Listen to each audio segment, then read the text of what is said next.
And me? Yeah. Cool.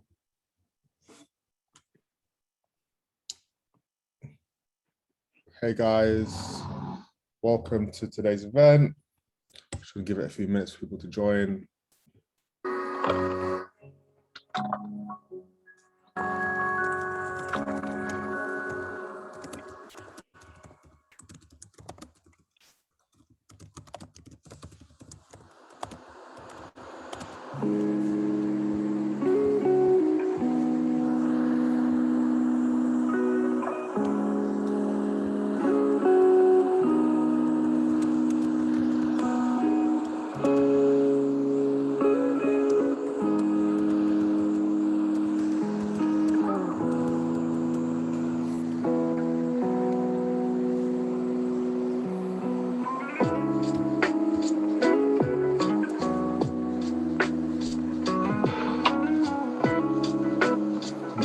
In there. 10 for Tom Ross, that's nice.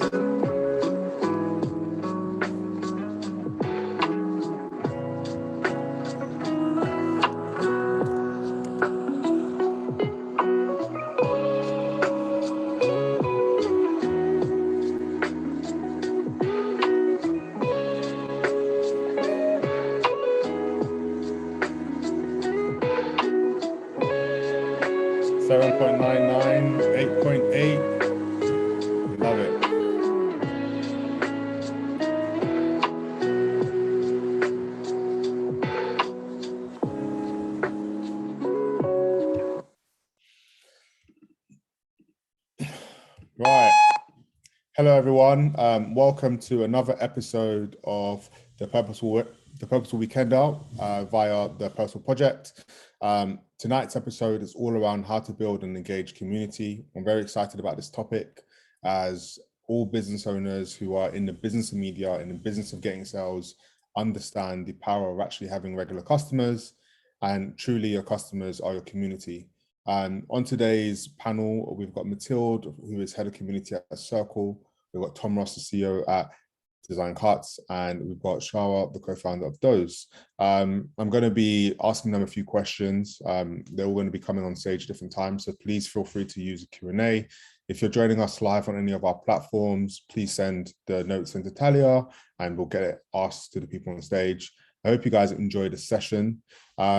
Without further ado, I am excited to bring up Tom Ross to the stage as our first speaker. Tom Ross, please welcome yourself up. I can't get over that sound effect. I love it. Thank you, BJ. And really appreciate you and the team having me on. You're welcome. So obviously you haven't made no big slides, so we're going to do a bit of a Q&A, which I think actually means we can go a bit deeper. Amazing. Do you want to maybe give a bit of a one or two liner on who you are and your journey before we get into the questions? Yeah, sure. So I'm the founder and CEO at Design Cuts, which is the highest rated marketplace for designers in the world. But more than that, it's really a community. It's not just an e-commerce platform. It's been predicated on this really warm, vibrant, engaged community of over 750,000 creatives. And I'm so obsessed with community that outside my busy day job, I actually try and act as the community guy, and I mentor fellow creatives and entrepreneurs how to build engaged, awesome communities online. I love that. And how do you spend your time as a community builder today? In terms of busy. Yeah, I mean, it's very busy and varied. Obviously, being CEO of my company, but with the side hustle around that, with teaching community, I run Learn Community, which is a platform for community builders. And I just put out a lot of content and podcasts, social media content around community building. And to be honest, PJ, I'm obsessed with practicality. I think, there's a tendency to kind of give broad headlines or vague truisms and that kind of stuff. And I'm very much like, how do we make this actionable? How do we make it tactical? Yeah, love that. Obviously, we set you up with a couple of questions prior to the session. I'm very happy for you to take it away or for me to ask it to you. How do you want to play this? Do you mind asking it? Oh, no problem. Just want to hear more from you, mate. So, look, question number one, what do you wish you knew when you started? Obviously, I know a bit about your story, and I know that the current community you run isn't the community you've always run, and you've ran a few different communities. But yeah, what do you know now that you wish you knew when you started? Yeah, there's a lot, invariably. I think as entrepreneurs and community builders, we always should be learning. But I think I can boil it down to three key learning lessons over my career so far. I think the first one has to be quality over quantity. And when I was growing up, I was more of a young, naive entrepreneur. I think I bought into a lot of what marketers at the time were shouting about, which was essentially vanity metrics. It was, you've got to get more blog traffic, you've got to get more followers. It's all about the quantity. And actually, within that, I think it's quite a poor approach where you're too focused on the numbers, not focused on the people. And it's these kind of bloated metrics that actually don't have that much bearing on your business or community. And as soon as you focus on quality and attracting and working with really, really good people, everything changes. And it, kind of lends itself to you acting in a better way as well. The second one on the back of that would be people. People are everything in business. And of course, they're everything in community. And this stems from the network of people that you might know within business and community. This stems to the people in your community. And of course, it extends to your team as well. Success is 100% predicated on people. And I think for too many years, I tried going it alone to the point I burnt out and put myself in hospital, overworking and being an idiot and refusing to hire. That's a whole different story. But people would very much be number two. And then number three is the power of niching and being intentional and having conviction in your space. I think far too many people, and certainly I've been guilty of this, try and cater to everyone. They try and go very, very broad, perhaps because they have a scarcity mindset in terms of planting their flag and saying, this is what I stand for, this is what I'm all about. But ironically, when you do that, that's when you start really building your tribe and attracting the right people to you. And it's also great for word of mouth, because we don't tend to refer people that are lukewarm on something. We refer people that have real conviction. As I say, they plant their flag and say, this is the one main thing which I'm going to be talking about, representing, this is my mission. That really is very attractive. And that's what draws people to you. So three big things that took me 15 years to learn. It's very easy to say now, but a lot of trial and error to kind of get those down. Oh, I love that. And that's obviously all available to be read further on your community manual book, which is free, I must say. People can go download and understand. And you're in it, so thank you again for that. What are your observations and predictions for community building and the community ecosystems? I suppose that was a question we asked you before, but now I want to add another layer to that question, which is, you've obviously come out of a big post yesterday, talking about Instagram and how it's dying, in terms of people accessing the community they're talking to. And you get two really interesting perspectives, one around forever green platforms like your blog, like YouTube, and then obviously closed communities. Talk us through a little bit about your predictions, and if you could touch on that, because I think a lot of times when people think of community, they also think of social media as well. Yep. Cool. So first of all, I think there's a lot of different definitions of exactly what community is online. Some people have very, very specific, it needs to hit these 12 points to be considered a community. I tend to go a little bit simpler than that. And I think the easiest way of conceiving what a community is that an audience is one to many. This is, you broadcasting on social media and people consuming that. Whereas a community is many to many. This is where you engineer or build out a platform or a space where members can participate and interact with each other, even when you're not there, which is a really powerful thing. But to be honest, I got a lot of thoughts about community. I think people are really craving connection at the minute, more than passive consumption. So I think people are becoming a little bit fatigued with just mindlessly scrolling on social media, seeing the highlight reel of like Kylie Jenner or whoever's live. I think there's only so long that people can continue to do that without getting burnt out on it and seeing a poor return on that investment of time. So I actually think we're kind of getting back to our roots of connection rather than passive consumption, particularly after we've seen this loneliness epidemic during COVID. I think people are craving getting together, whether it's digitally or in real life, after the pandemic. And I think we're kind of seeing this shift towards these old school communities, which I certainly grew up with online, these forums, these message boards, But whilst they are now quite dated and became usurped by social media, I think we're seeing this emergence of modern day technologies. So it's everything that was great about those old school online communities, but with the benefit of newer technologies, making it a much more seamless experience and having all kinds of cool features. And I know Mathilde's going to speak after me, I believe. I love Circle and love her company. I use it for both my communities. So, platforms like Circle are very exciting to me. I think on the back of that, we're going to see more communities being started than ever because of platforms like Circle that are very, low code or no code. There's a lower barrier to entry.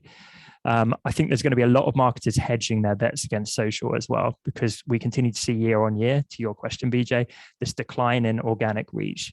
And so any savvy marketers that I watch, what are they doing? They're getting Telegram groups, they're getting closed communities, they're siphoning people onto newsletters, they're getting WhatsApp groups going. All these things are hedging their bets against this inevitable decline of organic reach. And where marketers tend to lead the charge on these shifts in behavior, the masses are going to follow over the next few years. And I think there's a lot of people, if not jumping ship, they're going to be allocating less time into social and more time into some of these closed communities. I think on the back of all of this, there's going to be more community jobs. And we're already seeing this huge surge in the community jobs industry as well. So we're already seeing this. There's going to be a lot more community training to actually cater to this, proliferation of community jobs.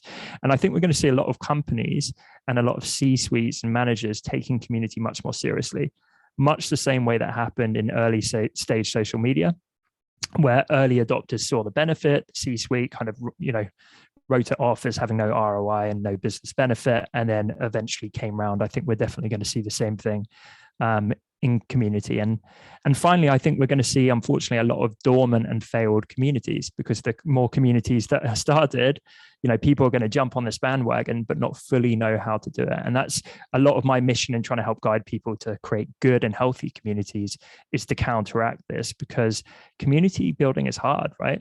You can end up with the tumbleweed or the ghost town, and that's pretty depressing. But the bottom line is, everything I'm talking about, this is not a future thing. It's happening right now. We're seeing these surge in jobs, seeing these surge in communities, and all these trends are playing out right now. And even though communities have been around online in some form or another for years and arguably decades, it's still early. I still think community is the future. And by being on this call or watching this replay, I think you're in a position to win, where the world is going to really wake up to the power of community more and more year on year. Yeah, it's powerful stuff. I really do agree with it. It can be a ghost town, tumbleweed, and you can resuscitate it with like some really interesting pieces of work if you can define exactly who you're going for and work on like these kind of micro steps to get it right. And the time is now. Like, the creator economy is growing even more and more and more year on year. It's one of the most exciting spaces, coupled with the growth of e-commerce. So that's really cool. 100%. So you've kind of touched on it already, but do you have anything directly you want to kind of show in it? When I ask the question, what approaches do you take to define the purpose of the community? Yeah, I think what a lot of people do is they, when you ask them this question, what's your community about? What's the purpose? They kind of give you the who. So they'll be like, oh, this is a community for photographers. And that's not really the purpose. I tend to think about purpose more in terms of the what being transformation. You can boil. Could we do this with the hat and the lens of the design cuts hat? Yeah, sure. Or actually, could I give you, I've got an example of my new community, because that's like a really specific transformation that I can give you, if that's all right. So transformation, you can boil virtually every community down to this transformation, which is you take your members from point A to point B. Right. It's this kind of before and after, I think, is baked in. And you can get little, purposes within that, but you need this holistic umbrella purpose to your community, your value proposition. Why should members join? Why do they want to join? So if you think about it in terms of transformation, within Learn Community, my new community, we have two. It's either for people who at point A, they have no community, but they aspire to launch one. So that transformation is no community to launching one, or people that have a community that's struggling, and the transformation is turn it from struggling into thriving. So it's two very, very clear transformations that happen for our members. But there's endless examples of this, right? It's like you could help unfit people build towards running their first 5K. You could help people to complete making their first short film. You could take people from feeling lonely and racked with self-doubt in their respective area to feeling confident and supported with like-minded people. But I think it's imperative when we talk about purpose, we position it in this transformational way, because that's what really resonates with people in your marketing and what gets people emotionally bought in, right? You don't want to ream off features or benefits or that kind of thing. You want people bought in. Yeah, I'm here and I want to go there. I think that's really what purpose boils down to. I love that. I love that. And very, very practical. So even if I'm trying to set up a community of people just with iPhones, like just being a bit more specific with that is definitely something that we can all do. Tom, amazing. I must thank you. You've smashed your segment. I'll have you come back for the Q&A bit. I want to bring up Mathilde. Of course. Thanks so much, BJ. Cheers.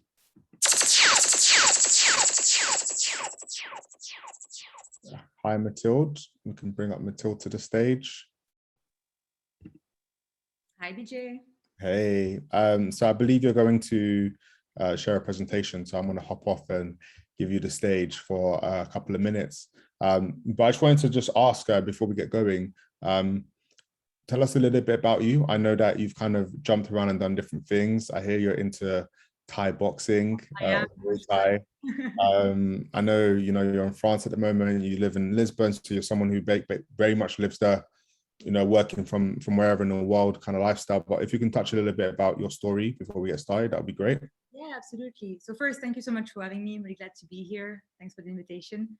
So I'm actually based in France right now. I'm in France, but I live in Lisbon. Like you said, I traveled a little bit, started my career in London as a product manager, worked in a number of early stage startups as a PM, and then found myself actually creating a community for product managers, which I run for 6 years. And that's something I'll tell you a bit about as well when I share my slides. But that's a bit of an unexpected community that I created that then let me kind of work remotely and travel the world for a number of years.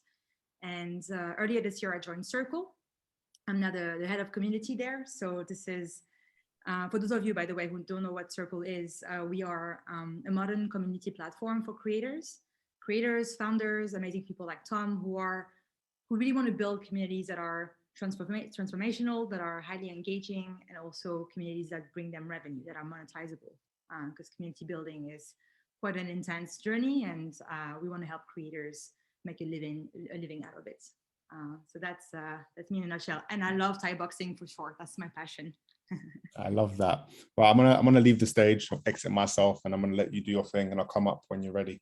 Sounds good. I'll share my screen, but I just want to let folks here know that I'll be keeping an eye in the chat. So if you have any questions or things are not clear, or if you don't see my screen, please let me know. It happens to me often that I share something and then 2 minutes later you realize nobody can see what you're actually talking about. So let me share my screen.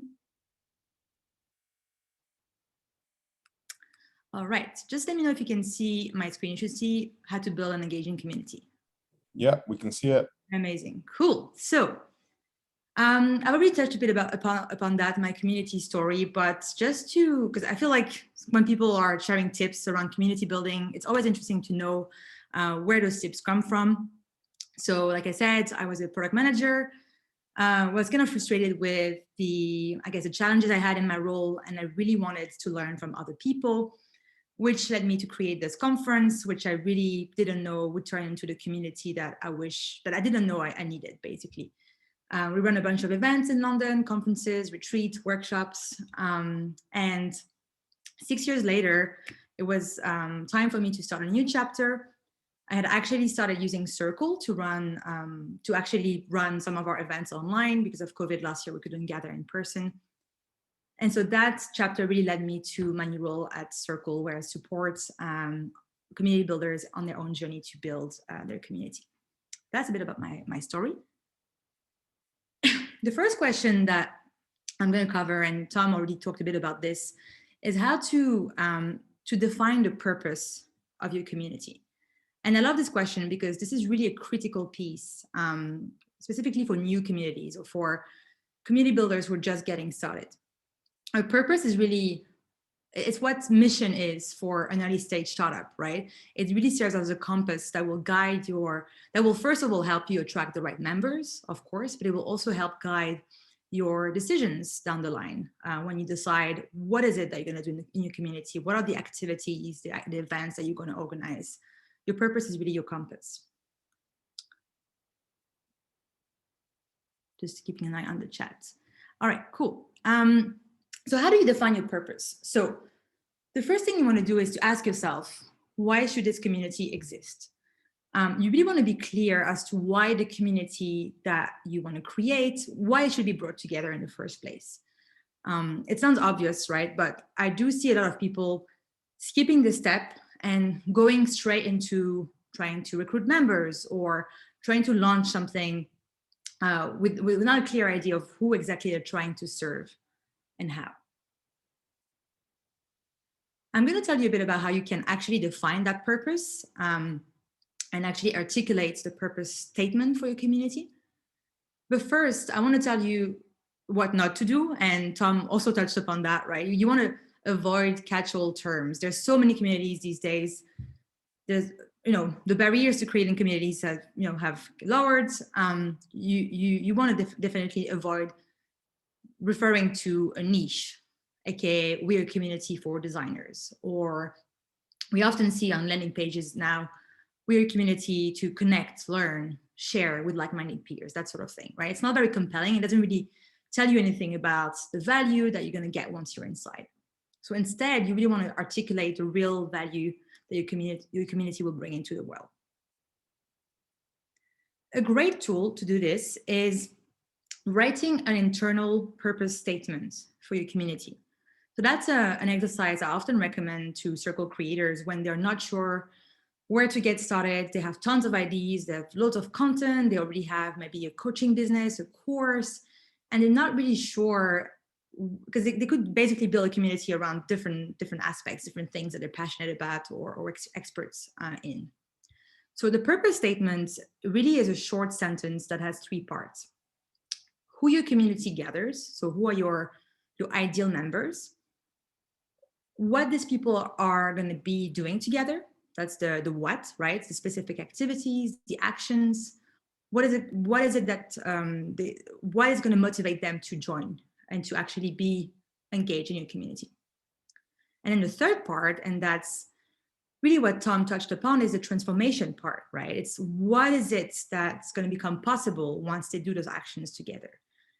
It could be, tangible benefits, right? Something very, very practical, like landing a job, reaching a milestone in the career, or it could be something a bit more aspirational, feeling more confident, growing in their career, and so on.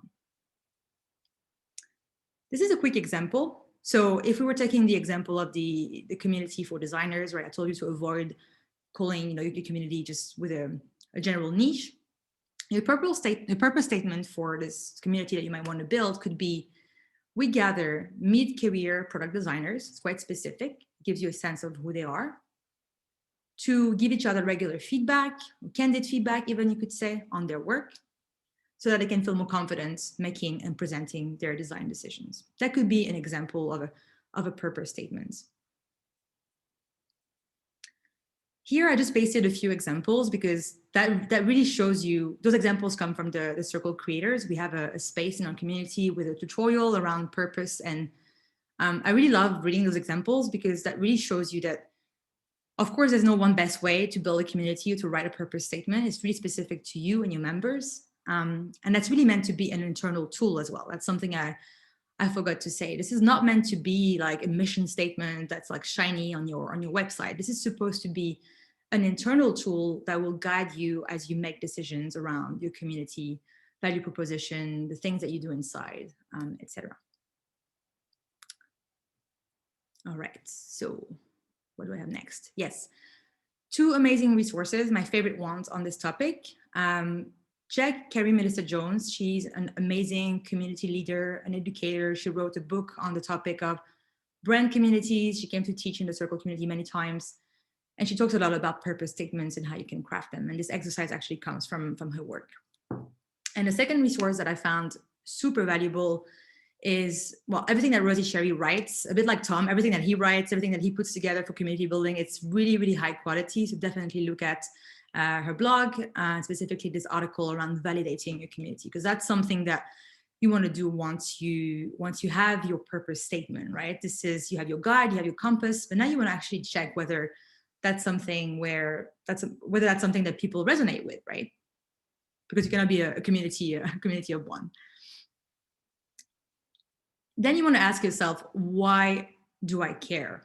You want to think about your own motivations for building this community, because we talk about purpose, we talk about members, but I think something that we don't talk about as much in the world of online community building is, well, you're going to be leading this community, right? If you create something, you're going to spend loads of time in it. You're going to spend hopefully times with your members, leading conversations. That's not going to happen by magic. You're going to have to be there taking an active role. And so ultimately, you need to actually care about not just the problem, but also the people that you're serving for this community to be successful down the line.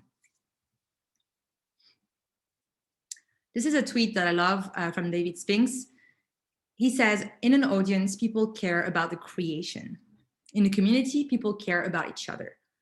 And on the topic of motivations, I think the thing I would add here is, you don't really build, as a leader, you don't build a community by getting people to care about your product, your content, your skills. You build a community by caring about your members. So I guess what I'm trying to say here is, don't try and build a community that feels right, the community that feels, I guess, right based on the skills you have or where your niche is, but really try to build something that feels authentic and something that gets you excited, in the morning when you wake up. 3 more questions to help you if you're still confused, or you're like, okay, Mathilde, I have my purpose statement, but what do I go next? Ask yourself, what do you want out of this community? What is it? Again, back to your motivations. Are you trying to solve a problem? Are you trying to maybe surround yourself with specific people and try to practice, teaching maybe? What is it that you're in this thing for? What are the things that you're good at? And then think a bit in the future. Like I said, community is a long game. You play the long game, right? So 5 years from now, if you were still hopefully running this thing, what will continue to get you excited? I'm not sure how I'm doing on time. I have a few more questions to address. Keep giving it. We're loving it. We're loving it. We're loving it. We're loving it. Amazing. All right, second question. And those are great questions, by the way. I was super inspired when you shared them, because those are really important questions for all community builders. So second question was, how do you deal with creating and enforcing rules whilst watching out for trolls and spam? AKA, how do you actually moderate?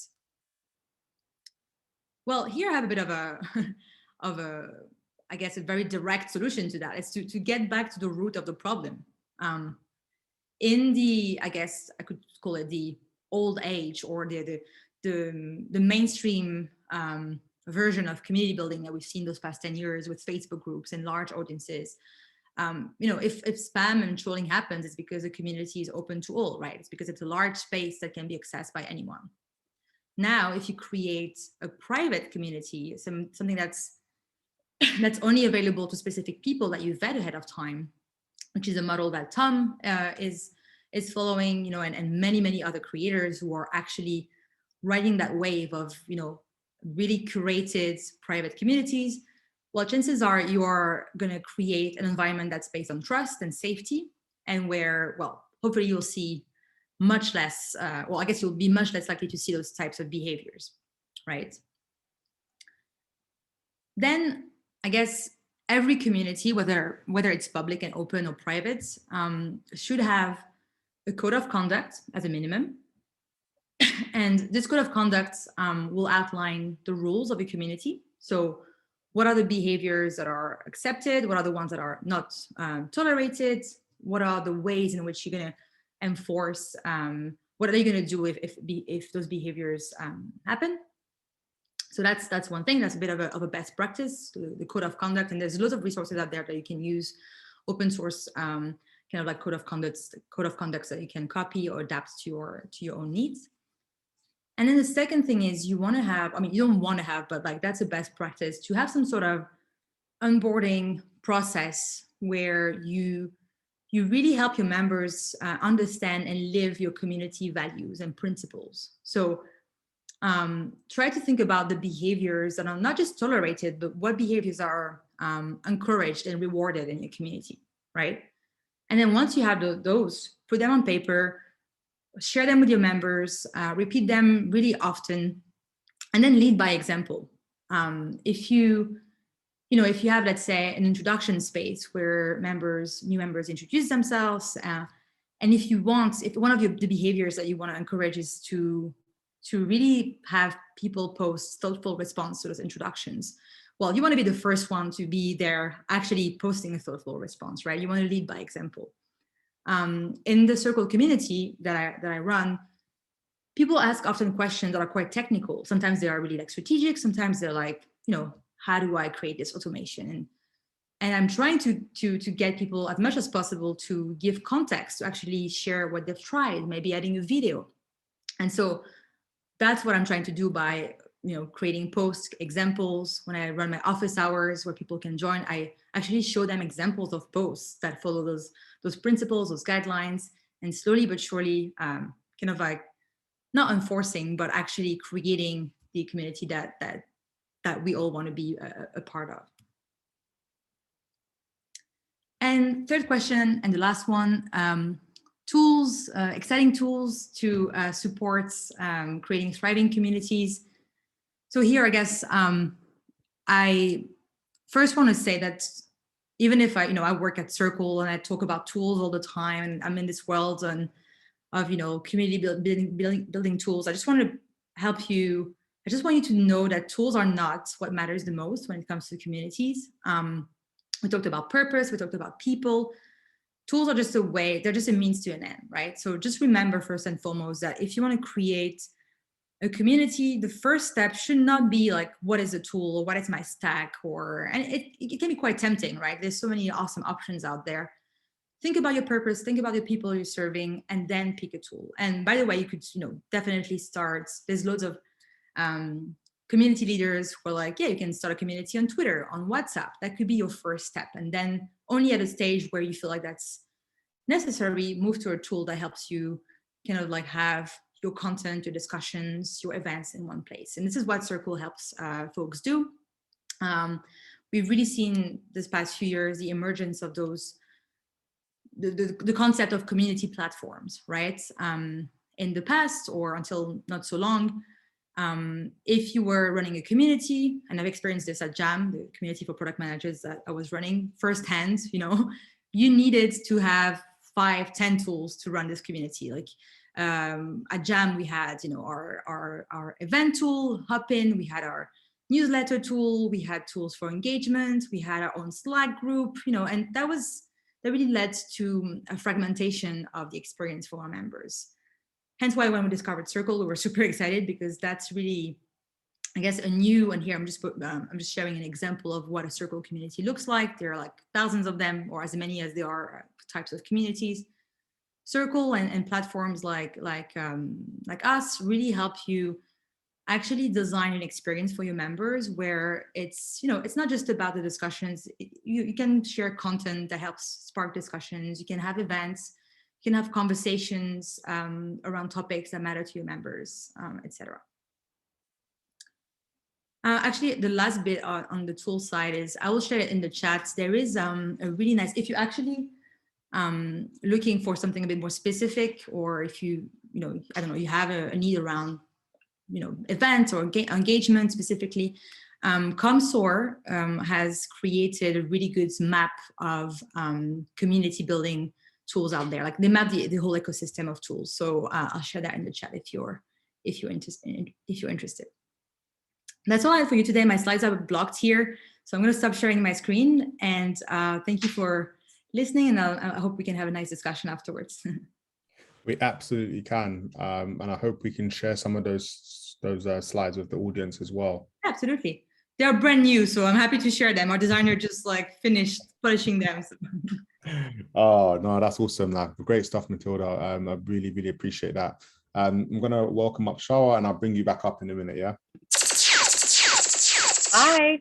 You loving the pace? Is it all right? You're the last one up. I'm loving the sound. I'm loving the pace. It's all good. But it's very hard act to follow, I have to be honest. No, I think ultimately the way I like to look at things, whether you're first up or last up, just be yourself and bring that value. And one thing that I really enjoyed about learning about your story, even though it's the first time we've met, was the fact that you've actually had a career where pre-pandemic it took you to all these different places, you know, bit of New York, bit of Sydney, bit of London, and communities don't just exist in the local city we're in, they exist in all different places. And on the pre-call, there was a bit of a community vibe there already, as you knew two of the people there from another place. And I was like, oh, this is super interesting.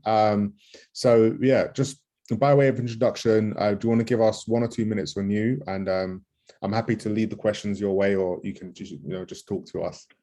Yeah, sure. So firstly, thank you so much for having me. It's a pleasure to be here and meet new people. So by way of introduction, yes, my name is Shara Tochia. I'm currently living in Lisbon, but I'm normally based in London. And I'm the co-founder of a multimedia business called Dose, which is a health and wellness platform for all things health and wellness. The brand name itself is actually an acronym for how your sorry, I should know how to say this better, your feel-good hormones. So it's an acronym for dopamine, oxytocin, serotonin, endorphins, and every bit of our content is meant to inspire them. Love that. And what was your first experience with community? Oh God, that's a good question. Start there. Do you know what? I've had a very yo-yo career, and I won't go into it in too much detail. Anyone can look it up on LinkedIn if they're actually interested. I've done everything from being freelance, consulting, worked in global companies, and built a small community myself, which is now Dose. But I think one of the reasons why I got into Dose is I've had a marketing career, but in my early 20s, let's say, I became a spin instructor. It was actually while I was at university studying something completely different to health and wellness. And I fell in love with the community that exercise and wellness gave you, and the socializing around it, the way it made you feel euphorically, the way it released endorphins, which is obviously the E in Dose. So that was probably one of my best experiences of community in my professional career. I did that part-time for about 15 years at 6 a.m. before work. So I'm one of those awful people, I'm sorry. I probably was in many spin classes. Not yours. If you do come back, hopefully we'll join one. Great. Have you retired from teaching spin? Do you know what I have in the pandemic? I absolutely still love to spin. I love exercise, obviously, given what I do. But the pandemic taught me how to sleep. So I actually realized that waking up at 5 every morning wasn't the best thing for me. And I decided it was time to retire. Okay. Nice. I'm sure we could talk about it another time. Yeah. So do you want to run the questions yourself, or would you like me to ask you the questions? You fire them at me. That'd be great. Thank you. Yeah. So what approaches do you take to define purpose of your community? To be honest, it really came from our brand name. So I can't take credit from it. My business partner is the creative genius between us. But we really sat there, 5 years ago, and to be completely honest, the business was built around our own frustrations. We were two women that absolutely loved exercise and the health and wellness scene. And, if anyone on this webinar is interested in health and wellness, you'll know that it's become a very popular scene, let's call it, in the last 5 to 6 years. And at that time, what year is it, 2015, no one was really talking it in a sense that made you feel amazing. It was all about weight loss, diet pills, skinny drinks, how to get abs in 6 days. And as I said, we were people that loved exercise and wellness, but we also loved a glass of wine and going for a pizza in the evening. And we wanted to create a platform for people that like us. Love that. What approaches did you guys take in building that community? I suppose you probably did loads of trial and error, and what you did 5 years ago is probably what you guys don't do now. But yeah, what kind of stuff did you guys do? You know what? We do still do the same thing then. So both my business partner and I were actually employed at the time, working for much bigger companies. And we were frustrated, like I said, and we thought, how do we know if, there's other people like us other than our mates? So we actually started writing a newsletter. That's all we did. And we started talking about the journey around the lifestyle we like to live, which was, we love to work out. So where's the coolest new fitness place to work out in? We like to eat. So where can you eat nearby that's, healthy-ish? And where can you have something to drink or something non-alcoholic to drink, like a better version? And we just started sending an email every week on a Monday morning when people, feel a bit guilty about the weekends, and talk to them about the newest things that were going on in London. And then it's just expanded. And we still send that newsletter, actually turned into a Sunday newsletter now, but we still send that kind of same core value in our newsletter every week. I love it. And what other stuff have you guys done as approaches? So you started newsletters. Did you guys ever do meetups? Like, yeah, what other things? So we started as a newsletter, and it honestly gave us the kick to quit our jobs because we grew it quite quickly, which was an amazing time. And as I said, it was at the emergence of the health and wellness scene. I'd say even like in the UK overall. So we then launched a website and drove all the traffic from the newsletter to the website. We ran really small, tiny events, and we started to meet people at those events. And then it's obviously grown into a larger scale event, podcasts and social media channels. Love that. Sorry, my internet keeps dropping on and off. So I don't know. I wasn't sure if it was mine. So, okay. No, there's literally been roadworks in my area for the last couple of weeks. So it happens. But yeah, love that. Obviously, Mathilde mentioned a bit about enforcing rules. I wanted to know, obviously, as someone who runs a particular platform, and you've got your theme, you've nailed what it is that people are kind of coming around the community around. How have you got around creating and enforcing rules? And how have you watched out for trolls and spam, or lifted up those who are really like big community champions? Rules, I think what we did define, and back to both Tom and Mathilde's purpose discussion, was what we're not. And we decided to never, ever carry or create content that was around weight loss or celebrity trash. And they were the two things that everyone was kind of winning. And don't get me wrong, it's harder. People love to read about celebrity trash. It's, you know, it's successful for a reason. But we definitely did define those rules very, very early on, and we stick really, really, truly to them. Yeah, I love that. What are some... Sorry, I just realised you asked me about trolls. I didn't answer you. Okay, tell me. I don't think we've actually ever experienced trolls. We've obviously had people that were a bit disgruntled from some experiences created, because you can't please everyone. And as you scale a business and more people tend to events, you have to deal with that. But I think be polite and, you know, take critical feedback is one of the best things you can ever do in order to build your community and learn from it. Yeah, makes sense. What are some of the exciting tools that have helped you build and help your community thrive? Oh, this is a hard question. Honestly, I'm going to guess that go away from traditional tools, other than, you know, really boring software things like Monday and organizing team meetings and making sure everyone's happy and everyone's got great ideas.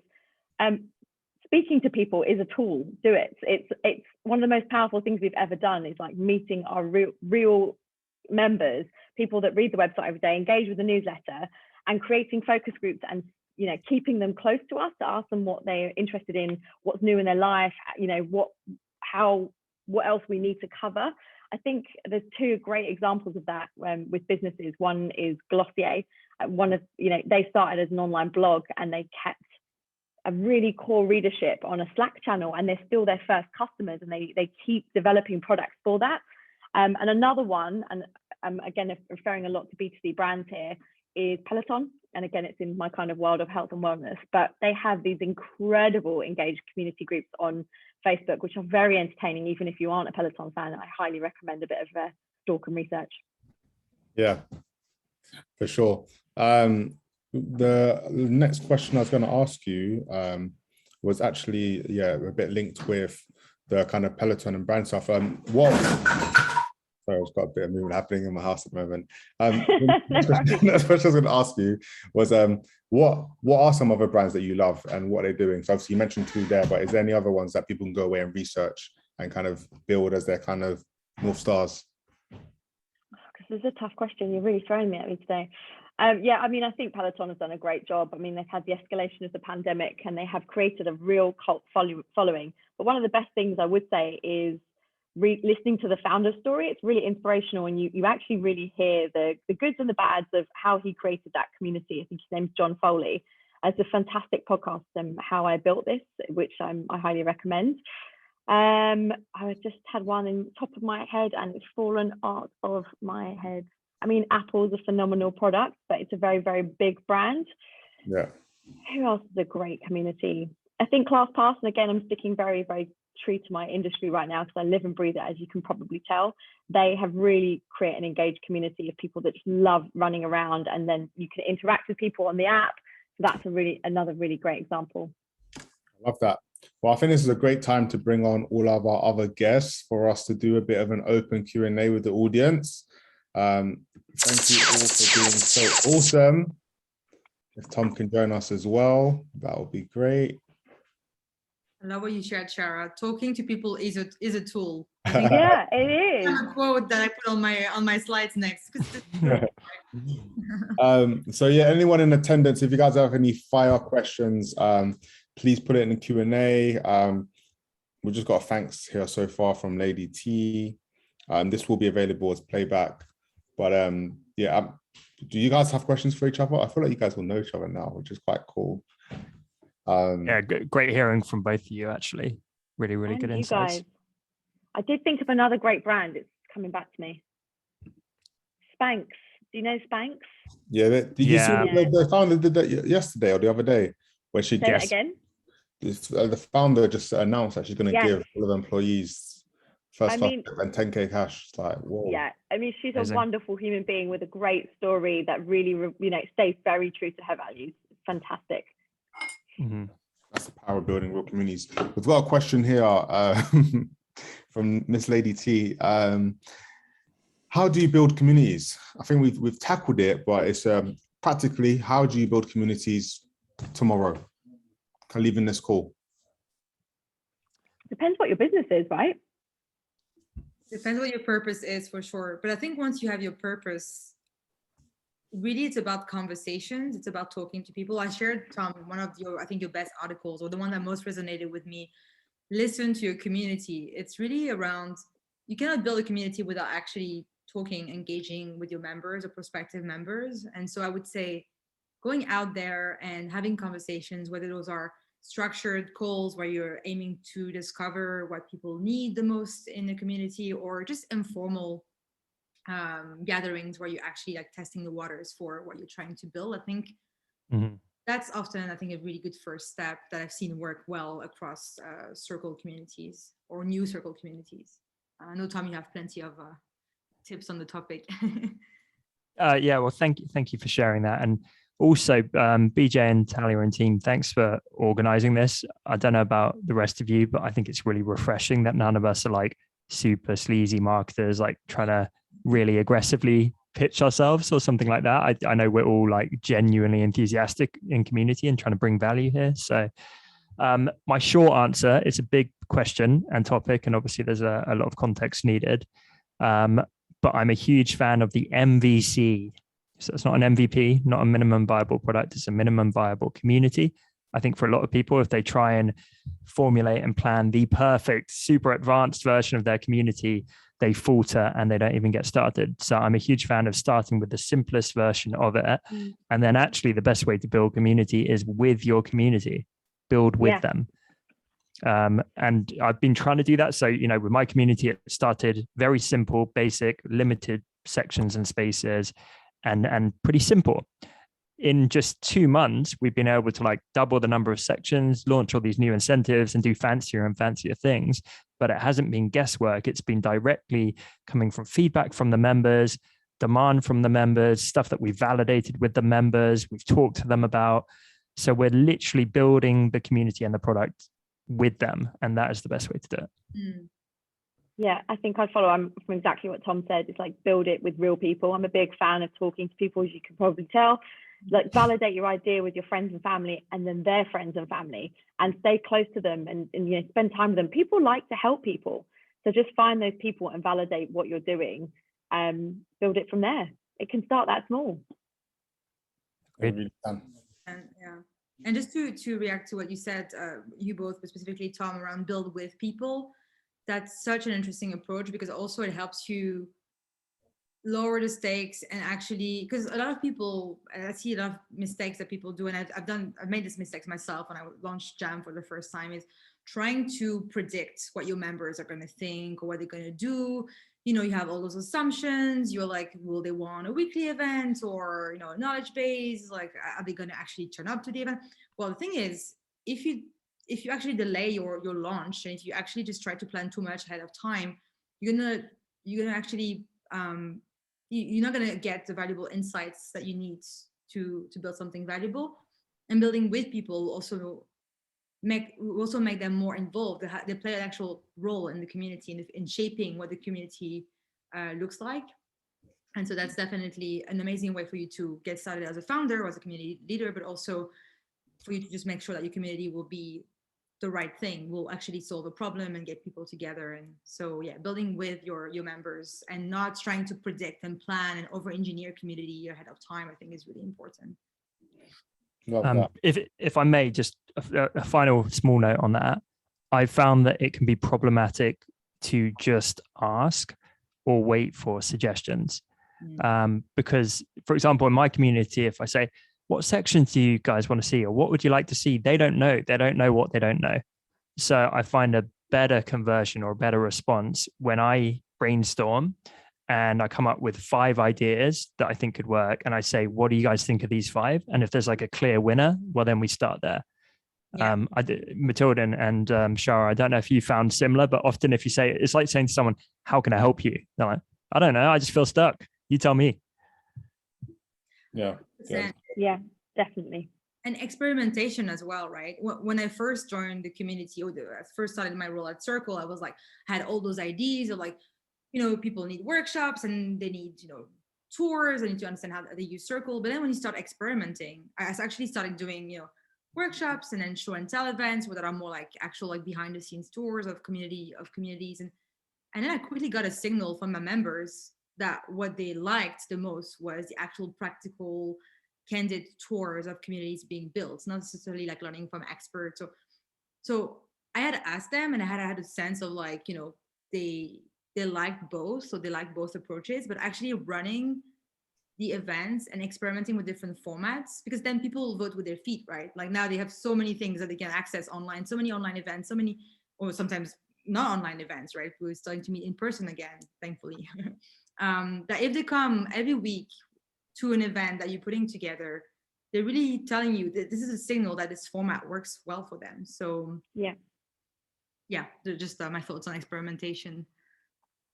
And anybody should get Tom's guide manual on community building, because like there's some really great tips in there that I often recommend to Circle creators. So kudos, Tom. I'll give you that £10 after the session, Mathilde, for being so nice. Sure, I feel honestly like everyone told me to shut the hell up at a certain point because I can talk about this stuff forever. But the way I think about business and community building, you've kind of got your 20%, your 20%, and your 60% in the middle. So if the 60% is like your staples, right? This is the stuff it works, it's pretty solid, you're definitely going to keep doing it. You then got the 20%, which is working the least well, and that's what you should be shedding and dropping. And then you've got your 20%, which is experimentation. So like what Mathilde did, where she's like, oh, I'm going to try show and tells and I'm going to try these other things. Maybe some of them didn't work out, so you stop them. But then stuff like the show and tells worked. So then that becomes part of the 60% and you keep experimenting. And this is the way to iterate over time, which then compounds. What I worry is a lot of people just keep adding stuff on top and they never stop doing anything. And I call this Frankensteining, because you keep bolting things onto your community until you end up with a monster. So it's important that you're cognizant to what isn't working. And there's nothing wrong with killing off whole sections if they're not working, or incentives that people aren't engaging with, and replacing them with stuff that is performing better. Love that. That's quite a good analogy. Frankensteining. I think I'm wondering how many communities I've Frankenstein out of fashion myself over the last 10 years. So a couple more questions here and then we should wrap. Maybe have one person take one each. So let's go with the one that's going to go out to Shara. We've got a question here to you.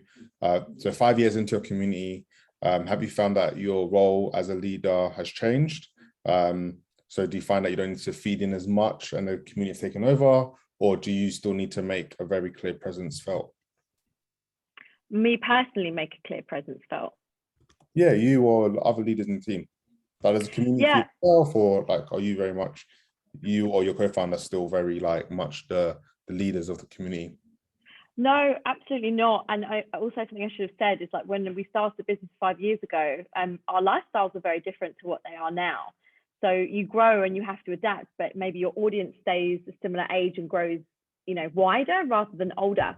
So it's something we've really had to learn, and we've been very fortunate that we've hired people much younger than us, and honestly much more talented than us. And it's something that Tom mentioned earlier, like about people being the most important part of a business. It really, really is. And I really do believe in the statement, like, do what you do best and outsource the rest. And that doesn't always mean money. It just means find people that are willing to help. Like I said, exchange your skills. If you're great at social media, but you're crap at sales and you need to learn how to do sales, ask for help and say, hey, you might be doing something else and I can give you this support and maybe educate you with what I'm great at. There's always the opportunity, especially in early stage business when money might be really tight. So that's what I'd say. I mean, roles change, but see where you can grab support and just adapt, like be very flexible. It's one of the hardest things I think about any business. Love that. That's very helpful. Next question, which can go out to either Mathilde or Tom, is that how can I get my community to start engaging on my Instagram posts? They don't always engage, even when I ask questions in my posts. I suppose this is similar to also in Circle. I've had a couple of Circle accounts, and some of them are really well, and some of them, because it was desktop for a while, it's quite hard for people to engage. So I think it's neither here or there, right? But that big question that people always love to ask, you've got some people onboarded, whether they're following you on Instagram or they've just joined Circle. How do I get them to engage? You want to go or should I go? After you. I think when we talk about engagement, we have to reframe the question to how can we add value, and what are we trying to do here? Like, we're trying to add value. If you add value, then chances are you're gonna get some engagements. When people come to Show and Tell, the Discover Circle community, they suddenly have tons of questions about how the community builder has done a certain thing, how they have engaged and boarded the members. So they're gonna go and actually respond to my prompts. If you have any questions, go ahead, post them in the comments of this video, for example. So I think if you try to reframe what is it that you cannot make people engage, you cannot make people care. You actually have down the line to deliver value. And maybe your Instagram posts definitely deliver value. Maybe it's not the sort of value that will get people to take an action. Maybe they will actually really enjoy your content and they are engaged in a different way. They are consuming your content, they're thinking about it. So I guess it's just like a matter of reframing the question to what exactly is the action you want them to take and why in their terms. Yeah, it's a bit meta, but that would be my tip. I love that. And Tom? I think mindset wise, it's useful to audit your own behavior, because I think there's a lot of people that expect others to behave in a way that they themselves don't behave. So they're there on social media, just scrolling through, not commenting or engaging on anything. And then they're saying, why is no one commenting on my post? It's like, well, you're not behaving that way to other people, right? Most people aren't on social media. But yeah, I totally agree with Mathilde. I've been through this whole journey where originally I was chasing vanity metrics back in the day. I was trying to chase the followers, and then you chase the likes.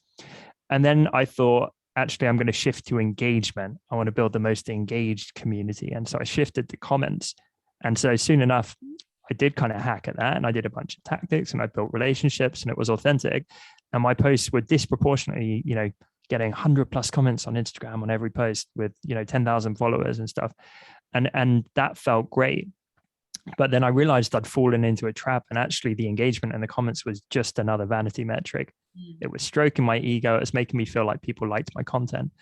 And actually where I'm at now is it's that value and it's that transformation where I feel much better if I've built genuine relationships in the DMs often, if I've genuinely helped people, if people are sending me voice notes saying, oh, because of your content, I've achieved this thing, or I've had this breakthrough. If someone privately sends me that, that for me hits a lot deeper than like they've inflated my comment count publicly so I look awesome. I'd rather make an impact, which is why like on my bookshelf, this is all like personalized gifts that my community members have got me. That's really the metric I chase. Not like I want everyone to send me gifts, but when they do, I know like, wow, I must have seriously had an ROI and like an impact on their life if they're willing to send me something. So it's a shift in mindset, because I promise you go down a rabbit hole. There's all kind of like Instagram gurus in my network. and they get into comment pods and they're getting like 400 comments every post, and it looks amazing to people that aren't in the know. But actually the people who really know are like, well, is your company and your brand making a difference? Have you got a good mission? Are you impacting people's lives? Like, that's what really matters, not comment numbers. I love that. That's a really, really great place for us to end. I know we've gone over by 3 minutes, and we could talk about this for another half an hour easily. I want to thank all of our esteemed guests for today's conversation. It's been really, really quick. Really, really awesome. As always, guys, the Purposeful Project is here to help entrepreneurs for free. We're on a mission to help 10 million entrepreneurs. Last month, there was over 1,000 entrepreneurs helped. This month, we're literally going to break that again. These sessions are meant to be intimate, but the community lives away from this, as you guys know. So you can communicate with us on our circle and on our Discord and our WhatsApp groups. If you want to join one of the fellowship groups, just let me or Talia know. It's not hard to communicate with us. We have got our November series of events now on our site. We're going to be covering NFTs. We're going to be covering Black Friday and Cyber Monday, and we're going to be covering the creator economy. So look out for that. And as always, stay safe, stay happy, and don't forget, this journey is very, very lonely for all entrepreneurs, but with community, you can build something awesome. Thank you, everyone, for joining. Thank you so much. It was great. Thanks, everyone. Thanks so much, everyone. Thanks for having us. Nice to meet you all. Bye.